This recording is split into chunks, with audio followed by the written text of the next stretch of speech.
नमस्ते दोस्तों, मैं हूं आपका होस्ट भूपेश वासु और व्यू पॉइंट में आप सभी का स्वागत है। आज जो हम खबरें लेके आए हैं वो 19 अप्रैल की है। देश में जो कोरोना की स्थिति है वो बहुत ही चिंताजनक है और आपको पता होगा कि यह चिंताजनक स्थिति लगातार बनी हुई है। भारत में लगातार आपको पता होगा कि जो वैक्सीनेशन प्रोग्राम है वो बहुत तेज़ी से आगे बढ़ रहा है। उसके बाद भी जो डेथ्स हैं वो ज़्यादा हो रही है। उसको आपको लग रहा होगा कि केसेस बहुत ज़्यादा आ रहे हैं क्योंकि सडनली टेस्टिंग जो है वो बहुत ज़्यादा बढ़ गई है। अब जहाँ जिस राज्य में चुनाव हो चुके हैं या फिर प्रचार का समय समाप्त हो चुका है, वहाँ पे जो पॉलिटिशियंस हैं वो अब नेचुरली सेंट्रल गवर्नमेंट को ब्लेम करेंगे, सेंट्रल गवर्नमेंट उन्हें ब्लेम करेगी। लेकिन आपको मैं बता दूं, पार्टी पॉलिटिक्स से परे जाके अगर आप देखेंगे इसको तो आपको यह दिखेगा कि सारी पार्टियां इसके लिए जिम्मेदार हैं, परंतु कोई भी इस तरीके की दूसरी लहर को प्रेडिक्ट नहीं कर पाया था।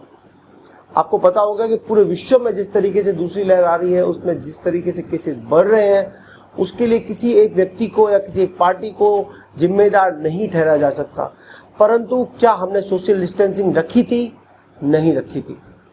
क्या रैलियों में सोशल डिस्टेंसिंग रखी जा सकती है? सिंपल आंसर है नो। चुनावी रैलियों में कभी भी आप सोशल डिस्टेंसिंग को मेंटेन नहीं कर सकते। थर्ड थिंग ये है कि क्या मास्क पहने गए थे? नहीं पहने गए थे। नेताओं के द्वारा और जनता के द्वारा, दोनों के द्वारा यह गलती की गई थी।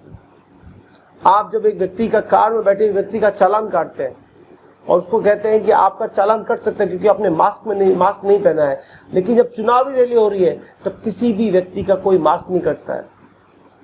आपको पता होगा कि जब मास्क नहीं पहना गया था तब भी उनका कोई चालान नहीं कटा है। तो इस प्रकार से जो गैर जिम्मेदारान बिहेवियर किया गया था इनके द्वारा, नेताओं के द्वारा, जनता के द्वारा, उसका परिणाम आज हम सभी भुगत रहे हैं। अभी आपको मैं बता दूं कि जो ये पर्टिकुलर सेकेंड वेव है, इसको कुछ लोग बोल रहे हैं बहुत ज़्यादा खतरनाक है, कुछ लोग बोल रहे हैं इतना खतरनाक नहीं है। अब पक्ष और विपक्ष दोनों इसमें राजनीति कर रहे हैं। आपको पता होगा तो कल आपको पता होगा मनमोहन सिंह जी की चिट्ठी आई थी जिसमें उन्होंने कुछ सुझाव दिए थे कि सरकार को बहुत जल्दी अप्रूव कर देना चाहिए वैक्सीन को, जो बाहर की वैक्सीन है, बहुत जल्दी इसका प्रोडक्शन देना चाहिए, लोगों को बहुत ज़्यादा वैक्सीनेट करना चाहिए, इक्विपमेंट बहुत ज़्यादा बढ़ाने चाहिए और ज़्यादा से ज़्यादा इन्वॉल्वमेंट करना चाहिए। प्रधानमंत्री मनमोहन सिंह की सभी बातों को सारे राजनेता मानेंगे और मुझे पता है ये सही बात कही है, परंतु क्या उन्हीं की पार्टी के लोग ये चीज़ मानेंगे? आपको पता होगा कि पूरे भारत में जब ये केसेस बढ़ रहे थे तब भी कुछ राज्यों के मुख्यमंत्री, मैं नाम नहीं लेना चाहूँगा, उन्होंने ओपनली कोवैक्सीन का विरोध किया था। आज जब वो कह रहे हैं कि बाहर की वैक्सीन को यूज़ कीजिए बिना किसी अप्रूवल के, बिना किसी टेस्टिंग के, वो जब कोवैक्सीन इंडिया में 2 चरण में ऑलरेडी उसका अप्रूवल हो चुका था, 2 चरण उसकी टेस्टिंग हो चुकी थी, उसकी रिपोर्ट आ गई थी, तब भी उसको अप्रूव नहीं कर रहे थे। इवन 3rd फेज की टेस्टिंग के बाद भी छत्तीसगढ़ में लोग मर रहे थे, तब भी उसकी वैक्सीनेशन नहीं करवाई गई थी, कोवैक्सीन को मना किया गया था। तो जब आप इस तरीके का दोगला व्यवहार करेंगे, जब इस तरीके से आप विदेशी वैक्सीनों के प्रति तो आप बता रहे हैं कि उनको आप तुरंत यूज कर लीजिए, लेकिन जो भारत की वैक्सीन है, जो ऑलरेडी डोमेन में है, जो ऑलरेडी टेस्टिंग की गई है, भारत के लोगों पर ही टेस्टिंग की गई है, और जो ICMR, Indian council of medical research और मेडिकल काउंसिल के द्वारा, इंडियन IMA के द्वारा लगातार कोलैबोरेट करके उसकी टेस्टिंग की गई है, उसको आप अप्रूव नहीं करेंगे तो आपकी मंशा पर प्रश्न चिन्ह उठेंगे। दूसरा है कि अगर हम पार्टी पॉलिटिक्स से परे जाकर कुछ रिपोर्ट्स देखें कि किस तरीके से वैक्सीन ये प्रॉब्लम हो रही है और वैक्सीन के द्वारा बचा जा सकता है, नहीं बचा जा सकता, तो मैं आपको बता दूं कि वैक्सीन के द्वारा आपके पास एक एक्स्ट्रा प्रोटेक्शन मिलता है। आपको मास्क के द्वारा आपको एक एक्स्ट्रा प्रोटेक्शन मिलता है। तो अगर आप ये सोच रहे हैं कि बिना मास्क के, बिना वैक्सीन के आप इस कोरोना के दौर से निकल जाएंगे, तो आपसे बड़ा मूर्ख कोई नहीं हो सकता। आपको वैक्सीन लगवानी है क्योंकि वैक्सीन की टेस्टिंग की गई है और उसके द्वारा कई लोगों की जान बच रही है। आपको पता होगा कि वैक्सीन के द्वारा एंटीबॉडीज बनते हैं। इस एंटीबॉडीज से बेनिफिट ये रहता है कि जो एंटीबॉडीज होते हैं वो आपकी बॉडी में एक प्रतिरक्षा तंत्र को, इम्यूनिटी को इंक्रीज करते हैं। आपकी बॉडी को ये एक चांस देते हैं कि वो वायरस को आइडेंटिफाई करे और उसको डिस्ट्रॉय कर दे। अगर आप अपनी बॉडी को ये चांस नहीं देंगे तो चांसेस हैं कि आप अपने आप से, अपनी जान से, अपने परिजनों की जान से और अपने लव्ड वन की जान से खेल रहे हैं। दूसरा जो मैं आपको रिपोर्ट बता रहा हूं, 2 तरीके की रिपोर्ट आई होंगी, आपको पता होगा कि कुछ रिपोर्ट्स हैं जो लगातार आ रही हैं और जिसके बारे में कई बातें हो रही हैं। जो पहली रिपोर्ट आ रही है वो आ रही है लैंसेट की। आपको पता होगा द लैंसेट एक बहुत ही रिनाउंड जर्नल है जिसके अंदर जो बड़े बड़े साइंटिस्ट होते हैं, वो अपनी रिसर्चर्स होते हैं, वो अपनी रिपोर्ट को पब्लिश करते हैं। यूके के अंदर कुछ साइंटिस्ट ने, यूके और यूएसए के कुछ साइंटिस्ट ने इवन उन्होंने कहा है कि ड्रॉपलेट से नहीं बल्कि एरोसोल से वायरस फैल रहा है। दूसरा उन्होंने बोला है कि अलग अलग देशों में स्टडी की गई है जिसमें ऐसा हुआ है कि जहां पर संक्रमित एक्चुअल में मास्क पहने हुए थे तब भी दूसरों में यह फैला था। एक वार्ड के अंदर जब सारे प्रोटोकॉल पीपी सूट पहना हुआ था तब भी वायरस फैल रहा था। तो क्या पीपी सूट नहीं पहना जाना चाहिए? क्या आपको बिल्कुल इस तरीके से भूलकर सारे प्रोटोकॉल को भूल जाना चाहिए? नहीं। इसके जो स्टडी है इसके अंदर क्या बोला गया है? इससे बोला गया है कि जो देखो कि जुलाई के अंदर न्यूयॉर्क टाइम्स ने 32 देशों के 239 वैज्ञानिकों की रिसर्च की बेसिस पे यह दावा किया था कि हवा में छोटे छोटे कणों में यह वायरस फैलता है और मौजूद रहता है। यानी इस दावे को उस समय का जब कहा गया तब WHO के द्वारा इस दावे को नहीं माना गया था। उन्होंने कहा था कि इस तरीके का कोई भी सबूत नहीं है। अब यूनिवर्सिटी ऑफ जो ऑक्सफोर्ड है उसकी जो ट्रिस ग्रीनहॉल है उनके नेतृत्व में टीम ने जब इसकी रिसर्च की, लैंसेट में उन्होंने जो बताया, उन्होंने बताया है कि 10 कारण ऐसे हो सकते हैं जो एक्चुअल में इसको स्प्रेड कर सकते हैं।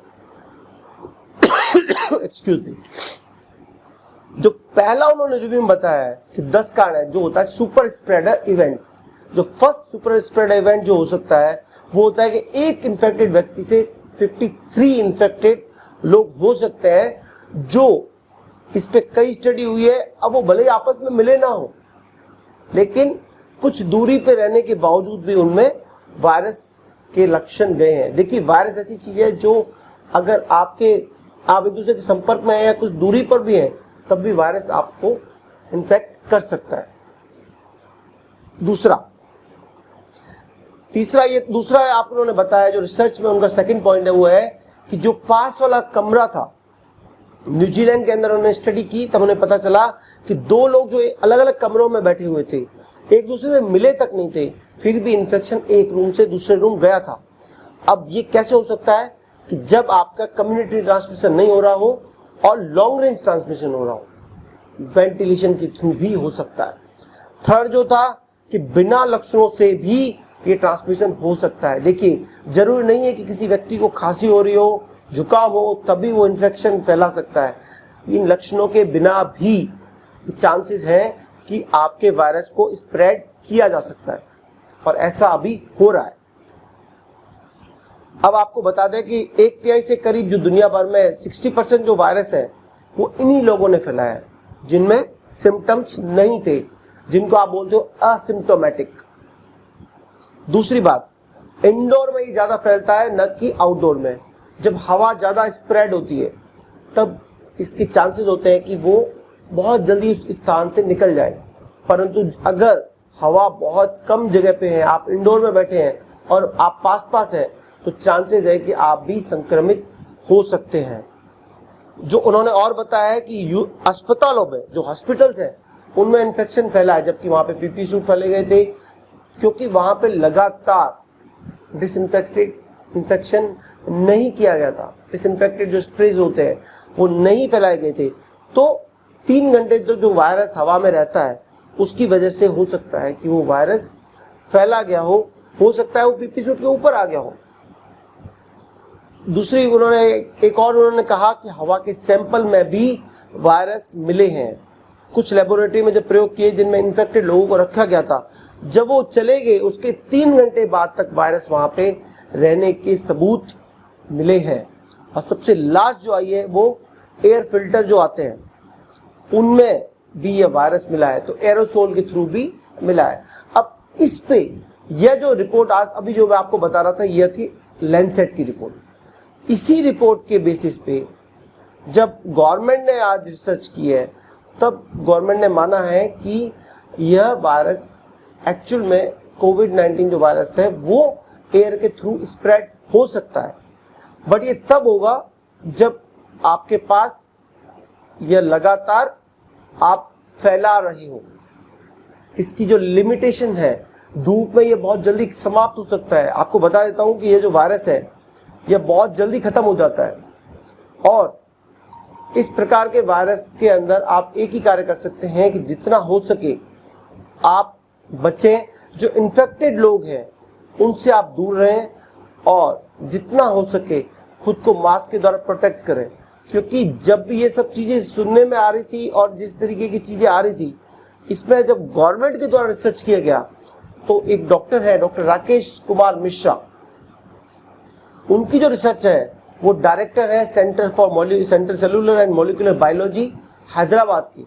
उन्होंने बोला कि गर्मी के मौसम में जो भाप है वो बन जाती है, सांस जो होते हैं भाप बन जाती है, और जो संक्रमित व्यक्ति, इन्फेक्टेड व्यक्ति है, वो यदि सांस छोड़ रहा है तो वो हवा में स्प्रेड करता है, ज़्यादा लंबे समय तक वो रहती है, तो इसकी वजह से वो स्प्रेड हो सकती है।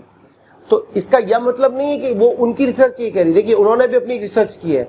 हैदराबाद और मोहाली में जो 64 जगहों पर रिसर्च की गई, सैंपल लिए गए, उसके बेसिस पे जो CCMB की रिसर्च है, उन्होंने बोला है कि यदि आपके पास वायरस है तो प्रॉपरली आप कह रहे हो कि 2 से 3 मीटर के दायरे में वो फैल सकता है। अब इसका मतलब वो लॉन्ग डिस्टेंस में ट्रांसमिशन नहीं हो रहा है, यह भारतीय रिसर्च कह रही है। दूसरा उन्होंने बोला है कि हवा में जो उसके कण होते हैं बहुत छोटे होते हैं, तो ये ज़्यादा देर हवा में जरूर रहता है गर्मी के अंदर, लेकिन धूप की वजह से ये 2 घंटे के अंदर खत्म रहता है, और उससे भी जल्दी खत्म हो सकता है घरों के अंदर। तो घरों में 2 घंटे है और धूप के अंदर और भी जल्दी ये खत्म हो सकता है। दूसरा उन्होंने कहा कि जो बंद कमरे हैं उनमें ज़्यादा प्रॉब्लम है। घरों में जो पॉजिटिव नहीं है, क्या उसे मास्क पहनना जरूरी है? यदि उसे सिम्टम्स है तो हाँ, अनलेस नहीं।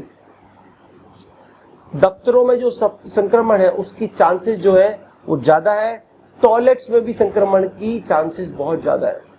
तो मैंने आपको 2 अलग अलग रिसर्च बताई है, उसी रिसर्च के बेसिस पे गवर्नमेंट में भी रिसर्च की गई है, CCMB की रिसर्च भी ये बता रही है। तो थोड़ा हमारे पास विकल्प है कि हम दोनों से बच सकते हैं और इस तरीके से हम खुद को सेफ कर सकते हैं।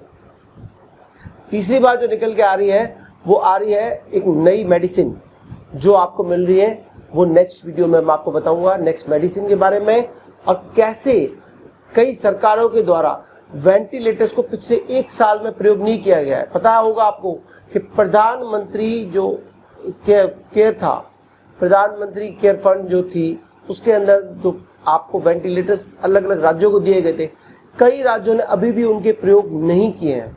उसको मैं नेक्स्ट वीडियो में बना रहा हूँ। और दूसरी जो भारत में एक आयुर्वेदिक दवा बनाई है जो रेमडेसिविर से भी ज़्यादा इफेक्टिव है, तो क्या रेमडेसिविर से ज़्यादा बेटर हमारे पास ऑप्शन है, उसके बारे में बात करेंगे। इसके शॉर्ट में वीडियो होंगे, प्लीज़ लाइक करें, शेयर करें, सब्सक्राइब करें।